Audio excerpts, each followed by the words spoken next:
Au peuple de France et d'Algérie, ce texte ne cherche ni à accuser ni à absoudre. Il vise à nommer les faits avec rigueur, sans hiérarchiser les souffrances humaines, mais sans effacer les responsabilités historiques. Il s'inscrit dans une volonté d'apaisement fondée sur la vérité et le respect mutuel. Un fait est incontestable. L'Algérie a été colonisée pendant 132 ans. Cette colonisation s'est traduite par une dépossession durable des terres, une domination politique et juridique, des violences récurrentes et des massacres documentés.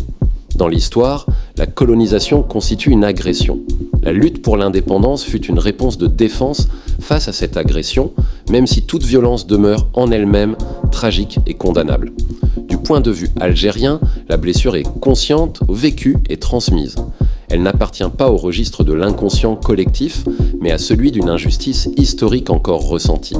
Cette mémoire est portée par les institutions, les discours politiques et les symboles nationaux parce qu'elle n'a jamais fait l'objet d'une reconnaissance claire et pleinement assumée. La revendication première n'est pas comptable mais morale, que l'injustice subie soit reconnue comme telle. Du point de vue français, la rupture de 1962 a clos une période administrative, mais n'a pas permis une élaboration symbolique complète. La perte de l'Algérie, longtemps perçue comme partie intégrante de l'espace national, a laissé une trace diffuse et persistante. Elle mêle sentiments de déclassement stratégique, perte d'influence et difficulté à reconnaître pleinement que cette présence reposait sur un système de domination injuste. Cette ambiguïté continue d'alimenter un malaise mémoriel et politique. Concernant le coût humain, il est essentiel d'éviter deux écueils, la comparaison froide des chiffres et l'effacement des réalités historiques. Sur l'ensemble des 132 années de colonisation, le nombre de morts algériens est sans commune mesure avec celui des pertes françaises. Cette asymétrie relève de la nature même du système colonial. Le reconnaître n'est ni opposer les morts, ni relativiser les souffrances individuelles, mais replacer les faits dans leur juste cadre historique. Cela n'enlève rien à une vérité fondamentale. Chaque mort est une tragédie. Une perte familiale reste une perte absolue. Une tragédie personnelle demeure une tragédie personnelle, quelle que soit l'identité de la victime. Reconnaître une asymétrie historique n'annule pas la douleur humaine. Cela permet simplement d'éviter une lecture faussée de l'histoire.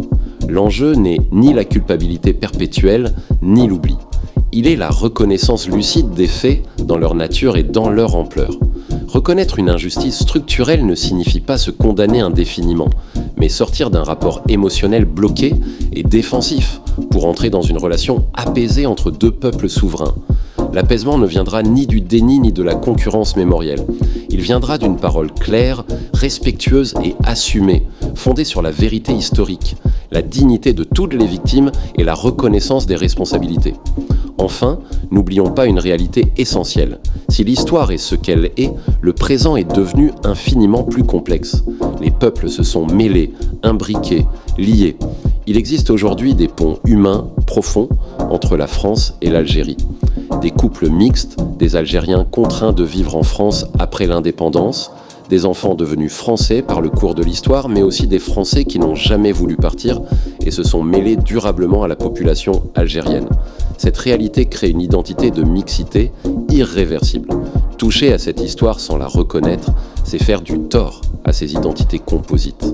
On ne peut pas demander à quelqu'un de choisir entre un père et une mère. De la même manière, un binational ne peut pas choisir entre la France et l'Algérie sans se renier lui-même. Ce texte n'appelle ni à la revanche ni à l'effacement du passé. Il appelle à une lucidité partagée, condition nécessaire pour que l'histoire cesse d'être une plaie ouverte et devienne un socle de compréhension, de respect mutuel et de coexistence apaisée.